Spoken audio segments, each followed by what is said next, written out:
Welcome back to the Abundant Harvest Homestead. I'm Papa Pepper. In this video, I'm going to be talking about a great way to get more diversity and more options in a small space. So here on our homestead, we do have a limited amount of acreage, but we have acreage. I've got so many fruit trees in the ground and more are to come. I'm not really personally growing in a very small space, but where I have trees like this apple, I want to make sure that I'm getting the most out of it. And there's a couple cool things you can do. Of course, you're going to want to be pruning and shaping and interacting with it as it continues to grow, and you can choose various varieties, whether they're a standard or a full dwarf or something in between, but you can prune for shape even if you have something that's not on a dwarf variety.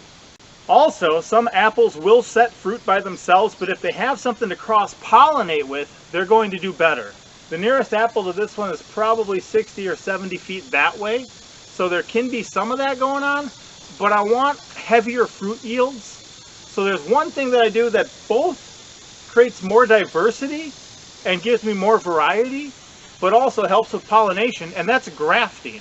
Now these days with opportunities like YouTube University, you can look up and see a lot of great grafting methods and techniques, and it's really easy to get started.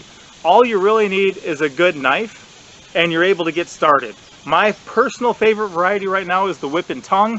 A lot of these are grafted with the whip and tongue because on here I have the root apple, the one that's a good variety. I don't know what it is. It tastes super tasty, but I just did not document what tree it was. But then I've grafted 9 other varieties on it. So what we now have is a 10-in-1 apple tree. And with a simple technique like grafting, just something simple. This is a graft here.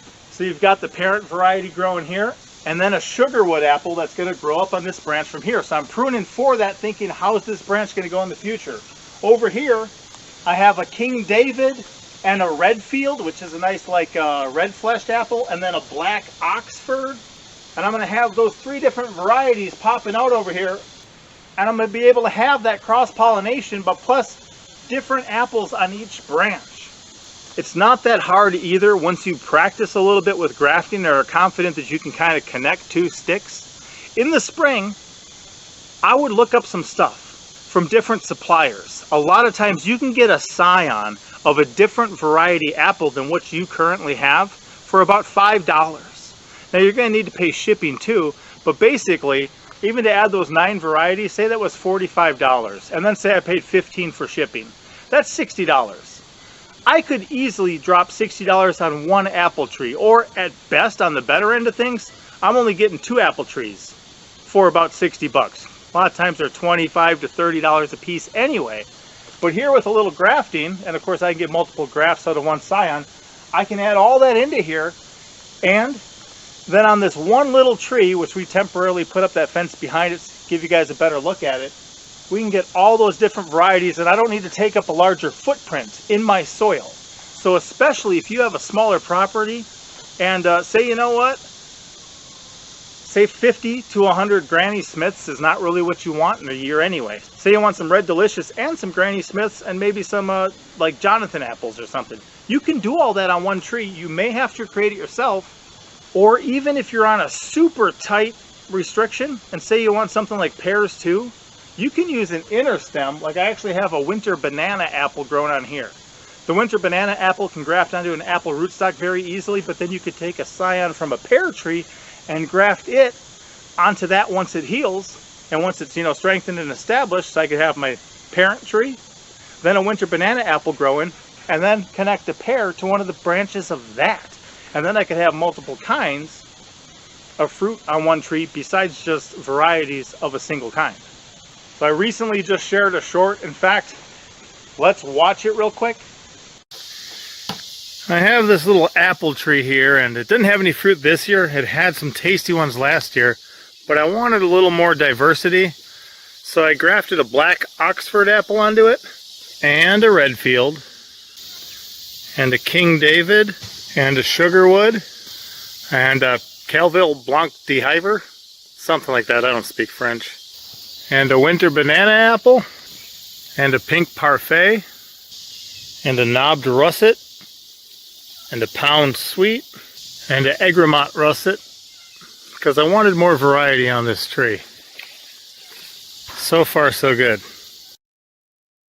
And what that was showing how I have 10 different varieties growing on here. When I shared that short, people were like, wow, like that's 9 more varieties than my apple tree has, and stuff like that. But it inspired people. And I wanted to say, you know what? Watch a little YouTube University, get yourself a sharp knife, practice just making a couple connections. You can do it with dead sticks, you know, or like when I prune, I was having some of my children just take the stems that I pruned off and take those branches and practice so they can get better at it. Some of the successful grafts of this property were actually done by my 12-year-old son, because now it's a skill that he knows and he's beginning to develop.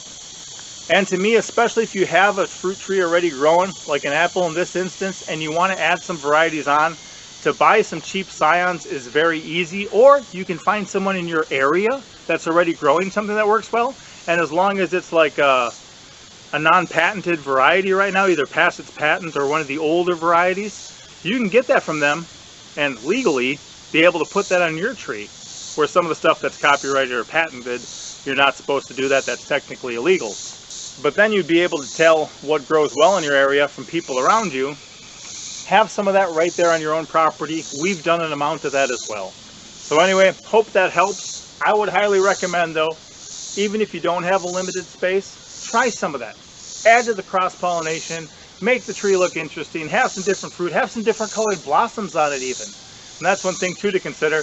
Check out when different varieties blossom, because that way you can ensure cross-pollination. Sometimes with different ones, there's early blooming and late blooming. If they're both on here, they're not going to cross-pollinate, because by the time the early bloomers are gone, now the late bloomers are just starting to wake up. So, as always, do research, practice stuff, but I wanted to expose you to this idea. Hopefully it helps. If you have any multi-grafted Franken trees or anything else, let me know in the comment section. You can buy fruit cocktail trees. A lot of times they cost a lot, but I find it more rewarding and even financially beneficial just to make your own.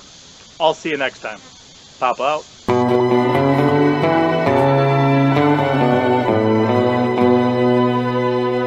Thank you for watching. And the next one. Thumbs up. But well.